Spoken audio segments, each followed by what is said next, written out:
Sunday special lunch menu நம்ம வீட்ல எல்லாமே இன்னைக்கு சிக்கன் தாங்க. சிக்கன் குழம்பு, chicken gravy, chicken fry. So இந்த சூப்பரான சிக்கன் குழம்பு எப்படி பண்ணுறதுன்னு பார்க்கலாம். பேனில் பட்டை, கிராம்பு, ஏலக்காய், கல்பாசி, பிரிஞ்சி இலை, தனியா சீரகம், மிளகு, சோம்பு, காஞ்ச மிளகாய், கருவேப்பிலை ட்ரை ரோஸ்ட் பண்ணி பவுடர் பண்ணிக்கோங்க. அது கூடவே அரை மூடி துருவன தேங்காயும் நல்லா ட்ரை ரோஸ்ட் பண்ணிவிட்டு கலர் மாறினதுக்கப்புறமா 4 முந்திரி பருப்பையும் சேர்த்துட்டு அதையும் ஃபைனாக அரைச்சி வச்சுக்கோங்க.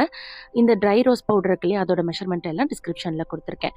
குக்கரில் தாராளமாக நல்லெண்ணெய் விட்டுட்டு ஃபஸ்ட்டு அந்த பொடி இருக்கு இல்லையா, நம்ம வறுத்து அரைச்ச பொடி அதை சேர்த்துக்கிட்டிங்கன்னா குழம்பு மணமாகவும் கலராகவும் இருக்கும். நல்லா வறுத்ததுக்கு அப்புறமா பெரிய வெங்காயம், இஞ்சி பூண்டு பேஸ்ட்டு, தக்காளி நல்லா மேஷி ஆனதும் மிளகாத்தூள், மஞ்சத்தூள் சேர்த்துட்டு அது கூடவே ஒரு 2 டேபிள் ஸ்பூன் தயிர், சிக்கன் இதையும் சேர்த்துட்டு நல்லா வதக்கி விட்டுட்டு அரைச்சி வச்சிருக்க தேங்காய் விழுதையும் சேர்த்து நல்லா 2 விசில் விட்டு எடுத்துருங்க. குழம்பு விசில் அடங்கினதுக்கு அப்புறமா கருவேப்பிலை, கொத்தமல்லி தழை இதையும் சேர்த்துட்டு ஒரு 2 கொதி விட்டு இறக்குனீங்கன்னா சூப்பரான சிக்கன் குழம்பு ரெடிங்க.